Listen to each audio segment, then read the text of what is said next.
Today, you didn't earn money. You sold a piece of your life. You went to work, gave away several hours of your day, and in return, money appeared in your account. Then you did something strange. You spent part of that money trying to buy back the time you had just sold. You took a taxi to get home faster. You ordered food so you wouldn't have to spend time cooking. You replaced your slow computer with a faster one. You paid more for a direct flight instead of taking a cheaper route with 2 connections. Maybe you even paid for software to automate a task that used to take hours every week. In other words, throughout our lives, we keep making the same trade. We turn time into money. Then we try to turn money back into time. But there's an important difference. Money and time can sometimes be exchanged for one another, but they are not equal. If you lose $1,000, you can earn it again. If you lose $10,000, you might eventually replace that too. But once an hour passes, that hour is gone. You cannot buy it back. Not with a higher salary, not with a great investment, not with a successful business. There is no bank that lets you transfer yesterday's unused hours into today.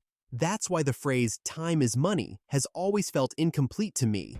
A better way to put it might be, time can produce money. Money can buy time. But time is scarcer than money. Once you understand that, you start looking at spending differently. Let's say you're about to buy something for $300. Normally, you look at the price tag, $300. Then you ask yourself, is it worth it? But there's another way to look at the same purchase.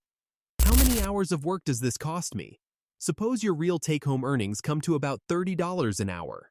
That $300 purchase has another price, 10 hours. Of course, your life is not worth whatever you earn per hour. The point isn't to put a price tag on human life. It's simply a way to make the connection between money and time visible, because $300 can feel abstract. 10 hours doesn't. Suddenly, you can see what is actually sitting behind the price tag. And this leads to something interesting. Sometimes something that is cheap in money is expensive in time. You drive across town to save $20. The round trip takes 2 hours. You spend money on gas. You sit in traffic. After all that, did you really save $20? Maybe. Maybe not. The point is not, always choose the more expensive option. The point is that money should not be the only thing in the calculation, because sometimes the opposite is true. You spend more money, but you gain a significant amount of time. Imagine moving closer to work. Your rent goes up. On paper, it's more expensive. But if your daily commute drops from 2 hours to 1, you could recover hundreds of hours over the course of a year.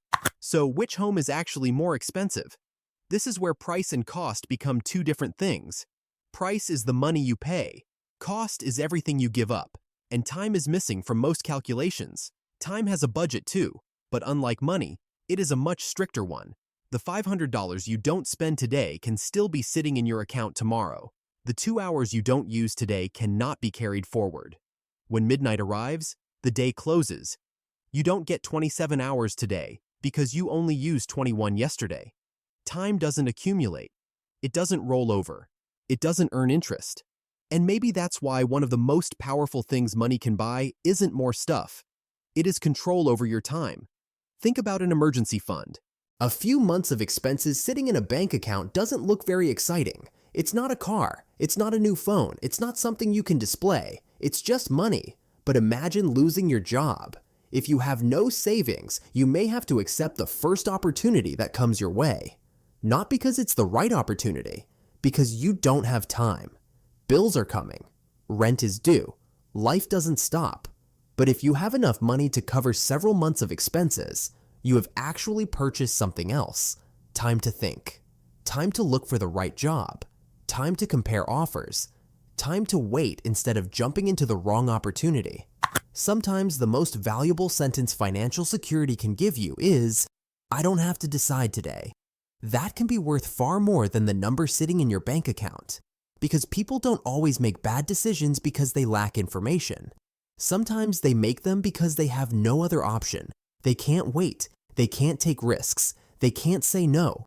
This is where savings become more than money. You are not just sending money from your present self to your future self. You are sending time.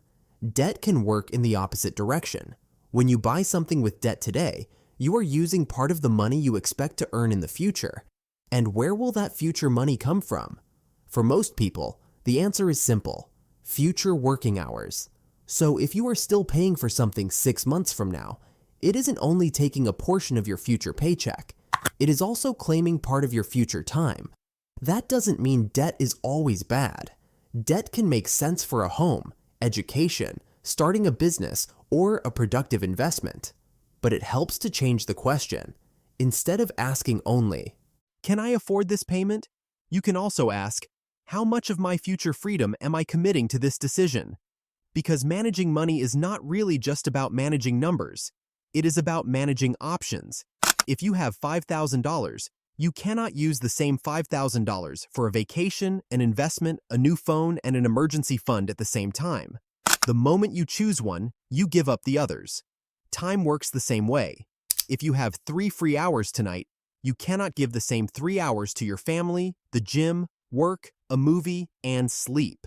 You have to choose. Economists call this opportunity cost, but in everyday life, it means something very simple. Every yes is also a no to something else. When you give 1 hour to something, you don't just spend that hour, you also give up everything else that hour could have become. But there is an important trap here. If you misunderstand the idea that time is valuable, you may start turning every minute of your life into a financial calculation. What is the financial return of spending an hour with your child? How much money do you make from having coffee with a friend? What is the return on investment of doing absolutely nothing on a Sunday morning? Those are meaningless questions, because being valuable and making money are not the same thing. Rest does not need to make money. Neither does spending time with your family. Reading something, going for a walk, thinking, or sometimes doing absolutely nothing doesn't need to generate a return either. Maybe that is one of the reasons we want money in the first place, so we don't have to sell every hour of our lives. Understanding the value of time is not about turning every minute into productivity. It is almost the opposite. It is about having more control over which hours you sell and which hours you keep for yourself. I think this is one of the missing pieces in the way we talk about wealth. Imagine someone who earns an extremely high salary, but whose entire week belongs to meetings, clients, deadlines, and obligations. Now imagine someone who earns less but controls most of their day. They can spend time with their family when they want. They can say no to certain work. They can change their schedule. Which one is richer? There is no single correct answer. But one thing is certain. You cannot answer that question by looking only at their bank accounts. Because one part of wealth is money. The other part is how much of your time actually belongs to you. And as life moves forward, the direction of this trade often changes. When we are young, most of us have plenty of time and very little money. So we sell time, we work, we learn, we try to increase our income. Then our income starts to rise. But something else may start to disappear. Free time. Responsibilities increase. Calendars fill up. Work expands. And after spending years turning time into money, we eventually begin using money to buy time back. Faster transportation, fewer chores, more automation, more flexible work, maybe early retirement, or perhaps simply the ability to comfortably say no to something we don't want to do. That is the entire cycle. First, we give time and receive money. Then we give money and try to recover time. But the two sides of that trade are never truly equal. Money can come back. Time cannot. So maybe the ultimate purpose of good money management isn't simply to build a bigger bank account.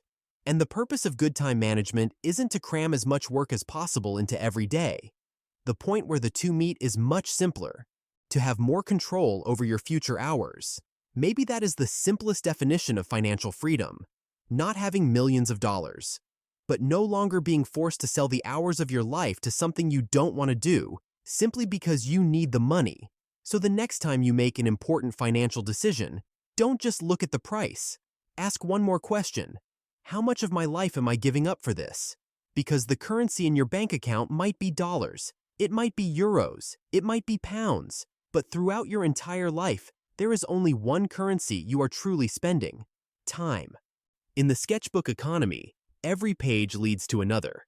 Subscribe and turn the page with me.